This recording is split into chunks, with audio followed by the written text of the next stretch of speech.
और आपका स्वागत है वीडियो में, वैल्यू क्रिएटर ब्लॉग में। ये डिस्क्लेमर पढ़ना ज़रूरी है। और अब हम चलते हैं चार्ट पे। तो आज देखें कि निफ्टी गिरा। जैसा कि कल के वीडियो में हम लेवल दिए थे, पहला टारगेट 17,729 का, तो वो लेवल तो आ गया। और वो पहला ही 15-20 मिनट में आ गया। निफ्टी एक गैप डाउन खुला इस जगह पे, और ये गैप अभी भी है। निफ्टी में ये वाला जो गैप है, ये अभी भी बरकरार है अपने लो के आसपास, ये वाला गैप। यहाँ पे निफ्टी गैप डाउन खुला और 15 मिनट में ये रिटेस्ट कर लिया अपने ब्रेकआउट लेवल, कल के ब्रेकआउट लेवल को, इस जगह पे 17,727 का जो लेवल है, इस जगह निफ्टी आके इसको टेस्ट किया।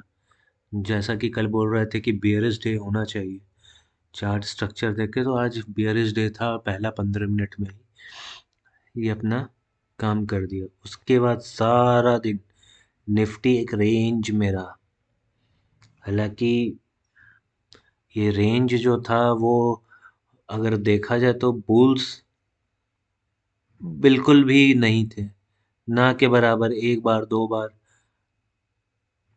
कंसेक्यूटिव बार्स मिसिंग थे बुल्स के, और बियर्स भी ज़्यादा ताकत नहीं लगा पा रहा था। तो एक रेंज में आज देखे कि पहला जो भी 15-20-25 मिनट का जो, मतलब कि 10:30 बजे तक, और 10:30 बजे के बाद तो काफ़ी रेंज में रहा।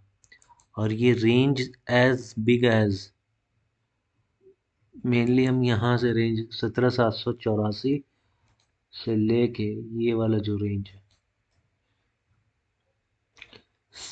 17,696, इस वाले रेंज में निफ्टी काम किया है सारा दिन। कोई एक्टिविटीज नहीं, ऊपर नीचे। तो ये बेसिकली एक ट्रैप है, यहाँ से लेके यहाँ तक लोगों को फंसाने के लिए सारा दिन इसी रेंज में घूमता रहा।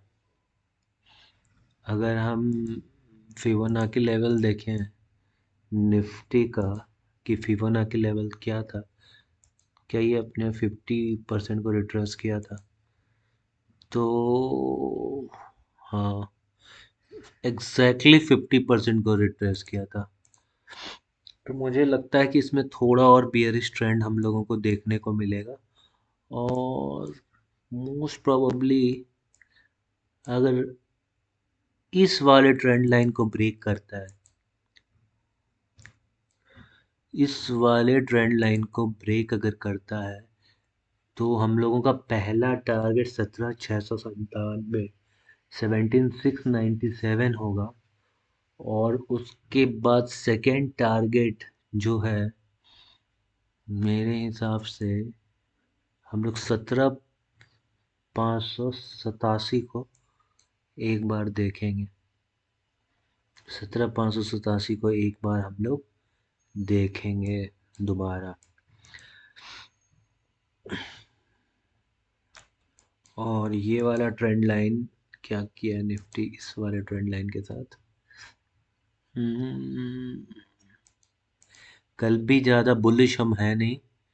कल हम लोगों के लिए कल भी एक बियरिश डे होगा। और इस ट्रेंड लाइन को इसने ब्रेक किया है, लेकिन ब्रेक करने के बाद ट्रेंडिंग मूव नहीं दिया है। वन डे के चार्ट पे अगर हम देखें तो निफ्टी क्या कर रहा है, वन डे के चार्ट पे अगर हम निफ्टी को देखते हैं, तो निफ्टी तो दो कैंडल का मूव तो दिया है, लेकिन 20 मूविंग एवरेज वन डे के चार्ट पे यहाँ रेजिस्टेंस फेस कर रहा है। ये अच्छा साइन नहीं है। तो किसी न किसी रूप में निफ्टी को जो है 17,810 को क्रॉस करना ही पड़ेगा, अगर इसको अपने बुलिशनेस को बचाना है तो। और साथ ही साथ ये इस लेवल को ना ब्रेक करे, इस बुल कैंडल के लो को ना निकाले। 17,447 बहुत इम्पोर्टेंट है उस सेंस में कि ये, इसको अगर अपने बुलिशनेस को मेंटेन रखना है, तो ये 17,447 को ना निकाले, और इधर जो है ये इस पॉइंट को ब्रेक कर दे 17,810। अगर ये 17,810 को ब्रेक कर देता है तो ये बहुत ही बुलिश हो जाएगा।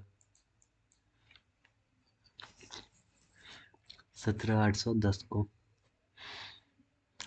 तो निफ्टी में ये है, bank Nifty is expanding triangle scenario है ये, एक्सपेंडिंग ट्रायंगल बना रहा है। तो मेरे हिसाब से इसको, और ये भी 20 मूविंग एवरेज के पास रेजिस्टेंस फेस कर रहा है। 41,654 को निकालना बहुत ज़रूरी है।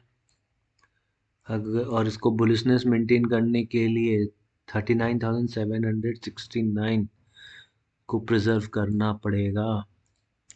और कल इंट्राडे में अगर हम देखें बैंक निफ्टी में, तो बैंक निफ्टी भी एक रेंज में काम किया है, और प्रोबेबली मुझे लगता है कि पहला जो इसका टारगेट है वो 40,998।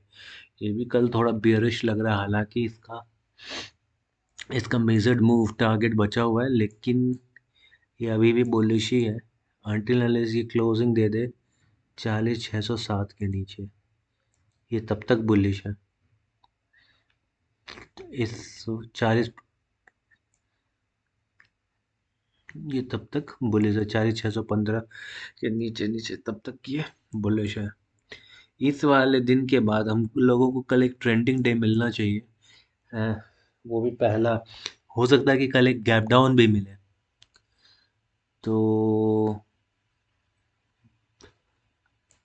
बैंक निफ्टी में यही है। और टाटा मोटर एक रेंज में है और एक चैनल के फॉर्मेशन में है और एक रेंज में भी है।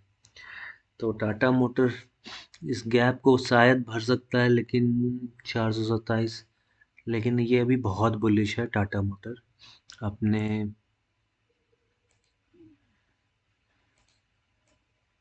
और अब हम जरा डाउ जोन्स देखते हैं कि डाउ जोन्स क्या दिखा रहा है।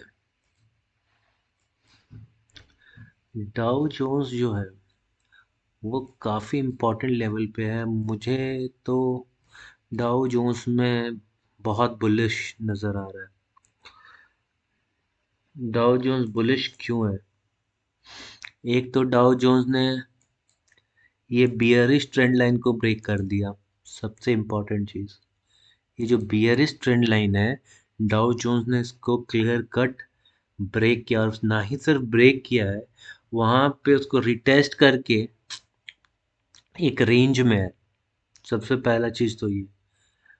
और अगर हम इसका वीकली एनालिसिस करें तो ये बहुत स्ट्रांगली ब्रेक किया है।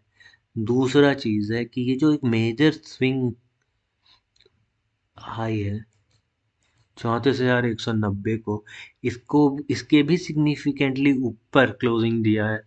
यानी ये कहीं ना कहीं स्ट्रेंथ तो दिखा रहा है, स्ट्रेंथ तो है इसमें। और ये स्ट्रेंथ डाउ जोन्स को काफ़ी ऊपर, अब ऑब्वियस है कि मार्केट एक डायरेक्शन में तो मूव करता नहीं है, ऊपर नीचे ऊपर नीचे ऊपर नीचे ऐसे मूवमेंट होता है। तो डाउ जोन्स मेनली जो है आने वाले टाइम में हायर हाई और लोअर हाई बनाता जाएगा। और ये अब जो नीचे आएगा वो बाय होने के लिए आएगा, ऊपर आएगा फिर शॉर्ट होगा, फिर मतलब डाउ जोन्स का मोर और लेस कुछ अब पैटर्न जो है वो ऐसा रहेगा। तो ऐसा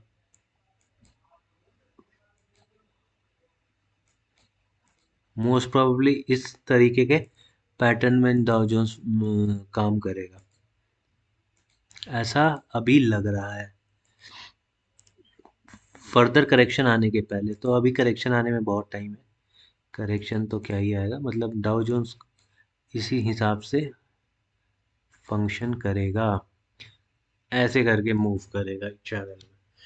तो ऐसा अभी लग रहा है डाउ जोन्स, तो डाउ जोन्स तो आने वाले टाइम में बहुत बुलिश है। और मुझे ये भी लग रहा है कि निफ्टी में जो करेक्शन आएगा वो माइनर करेक्शन होगा।